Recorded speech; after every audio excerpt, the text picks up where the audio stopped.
अनन्याश्चिन्तयन्तो मां ये जना पर्युपासते तेषां नित्याभियुक्तानां योगक्षेमं वहाम्यहम्। जो अनन्य प्रेमी भक्तजन मुझ परमेश्वर को निरंतर चिंतन करते रहते हैं, निष्काम भाव से भजते हैं, उन नित्य निरंतर मेरा चिंतन करने वाले पुरुषों का योगक्षेम मैं स्वयं प्राप्त कर देता हूँ। कोई श्लोक का सर्वथा सकाम और निवृत्ति परक अर्थ करते हैं और संसार यात्रा की कुछ भी चिंता न करके केवल भगवान पर निर्भर रहते हुए भजन करना ही उचित मानते हैं।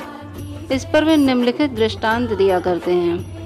एक ईश्वर भक्त गीता अभ्यासी निवृत्ति प्रिय ब्राह्मण थे। वे अर्थ को समझते हुए समस्त गीता का बार बार पाठ करने एवं भगवान के नाम का जप तथा उनके स्वरूप का ध्यान करने में ही अपना सारा समय व्यतीत करते थे। वे एकमात्र भगवान पर ही निर्भर थे। जीविका की कौन कहे, वे अपने खाने पीने की भी परवाह नहीं करते थे। उनके माता पिता परलोक सिधार चुके थे और वे 3 भाई थे और तीनों ही विवाहित थे। सबसे बड़े थे और 2 छोटे भाई भी थे। दोनों छोटे भाई ही पुरोहित वृत्ति का कार्य करते थे और गृहस्थ जीवन का सारा काम चलाया करते थे। एक दिन की बात है, दोनों छोटे भाइयों ने बड़े भाई से कहा कि आप कुछ समय जीविका के लिए भी निकाला करें तो अच्छा रहेगा। तो ये बड़े भाई जो भक्त थे, बड़े भाई बोले, जब सबका भरण पोषण करने वाला वो विश्वम्भर भगवान सर्वत्र सब समय मौजूद है, तो अपनी जीविका की चिंता करना तो निरा बालकपन ही है। भगवान ने गीता के 9वें अध्याय के 22वें श्लोक में स्वयं ही कहा है, योगक्षेमं वहाम्यहम्, मैं सबका जिम्मा लेता हूँ। और वो बता रहे हैं कि अनन्याश्चिन्तयन्तो मां ये जना पर्युपासते तेषां नित्याभियुक्तानां योगक्षेमं वहाम्यहम्।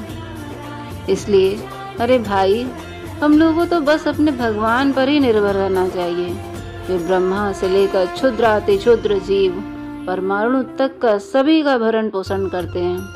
फिर जो उनके भरोसे रहकर नित्य निरंतर उन्हीं का स्मरण चिंतन करता है, उसका योगक्षेम चलाने के लिए तो वे वचनबद्ध हैं।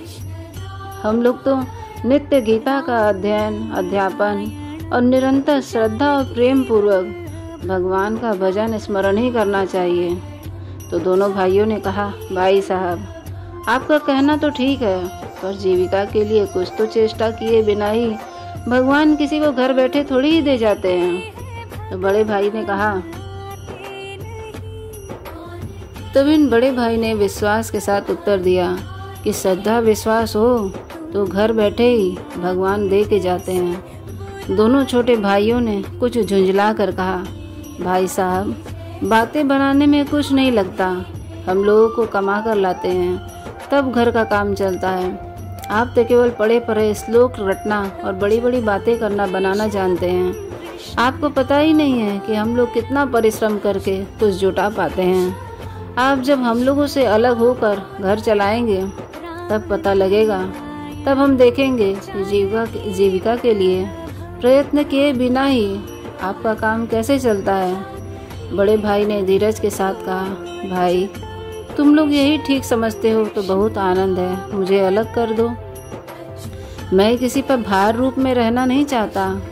भगवान किस प्रकार मेरा निर्वाह करेंगे इसे वे खूब जानते हैं। इस पर दोनों भाई निश्चिंत होकर के बोले, तो बहुत ठीक है, कल ही हम सब अपने अपने हिस्से का अनुसार बंटवारा कर लेना चाहिए।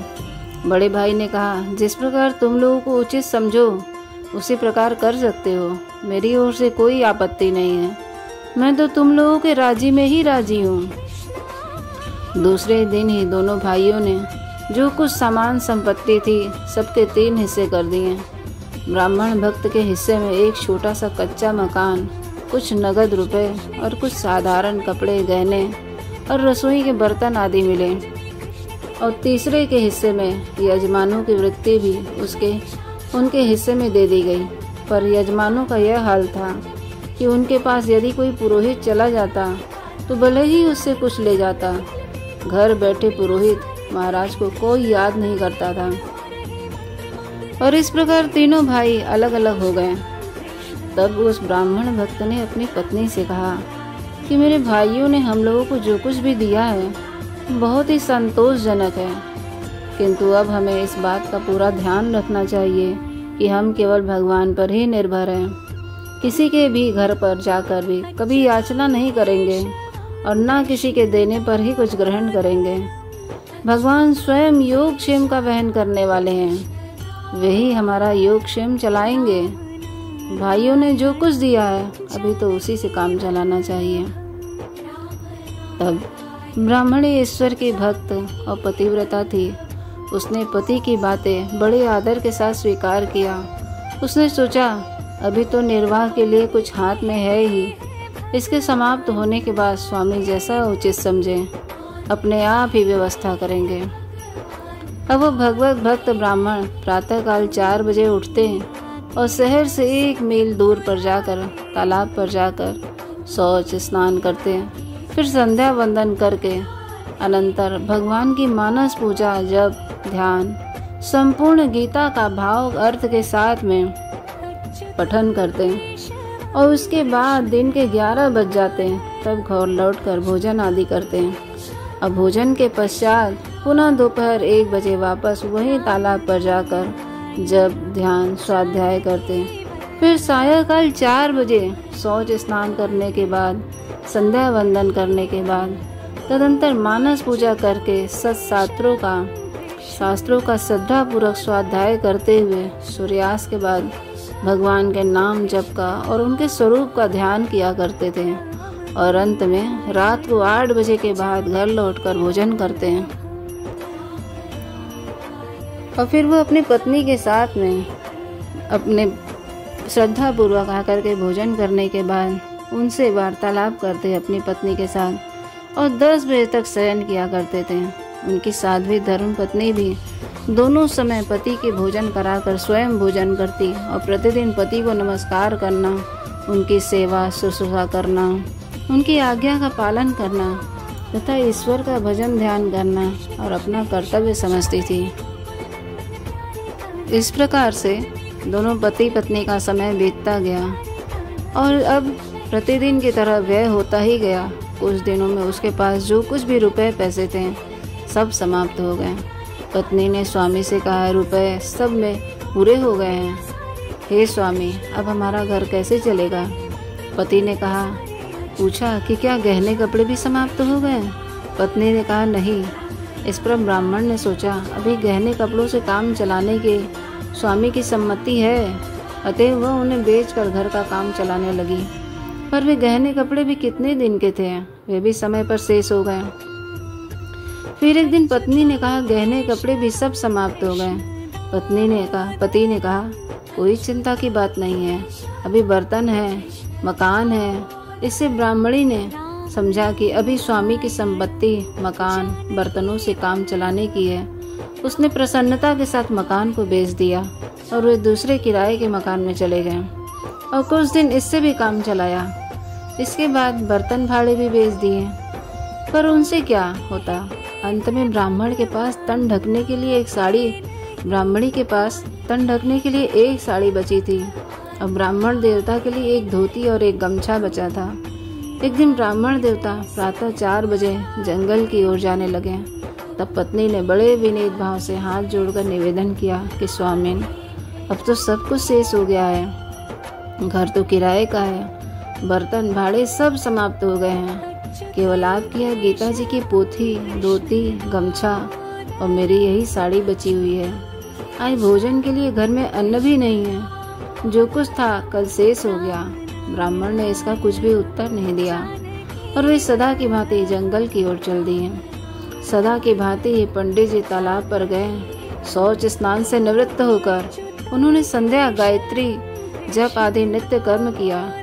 उसके अनंतर जब वे गीता का पाठ करने लगे तब उनके सामने वह अपना इष्ट श्लोक सुनाया। उनका श्लोक आ गया, अनन्याश्चिन्तयन्तो मां ये जना पर्युपासते तेषां नित्याभियुक्तानां योगक्षेमं वहाम्यहम्। उस दिन पंडित जी श्लोक को पढ़कर चौंक पड़े और इसे पढ़ते हुए मन ही मन विचार करने लगे कि मालूम होता है इस श्लोक में भगवान के वचन नहीं है, शायद छेपक होगा। यदि यह भगवान का कथन होता तो क्या भगवान मेरी संभाल नहीं करते? मैं तो सर्वथा उन्हीं पर निर्भर हूँ। उन्होंने आज तक मेरी सुध जरा भी नहीं ली। यह समझकर ब्राह्मण ने उस श्लोक पर हड़ताल लगा दी, शाही से उस श्लोक को मिटा दिया और वे उस पर श्लोक को छोड़कर गीता का पाठ करने लगे। मन से बड़े व्यथित थे, इतना व्यथित थे कि दुखी होकर के सोचने लगे, ये सब भगवान ने व्यर्थ की बातें कही है क्या? क्या ये भगवान के शब्द नहीं है क्या? क्यों मेरा मन इतना विहल हो रहा है? आज भगवान ने मेरी बड़ी परीक्षा ले ली है। इतने समय तक भगवान अब तक नहीं आए मेरी देखभाल करने के लिए। क्या मैं भक्त नहीं हूँ? क्या मेरी इतनी पीड़ा है, भगवान अभी नहीं देखेंगे क्या? इसी प्रकार उसे महान खेद हुआ और वो पीड़ा में गीता का पाठ कर रहा है। वेदना उसको अपार चढ़ा हुआ है, इतना व्यथित है, रो नहीं पा रहा है, पर दुखी मन से कष्ट अपना भगवान के सामने अंतर मन से पुकार रहा है कि प्रभु, आज ये आपकी वाणी नहीं लगती है। ये आपकी वाणी होती तो आप जरूर योगक्षेम का वहन करने आते। शेष अगली कथा, इसका पार्ट 2 हम लोग अगले दिन श्रवण करेंगे। हरे कृष्णा।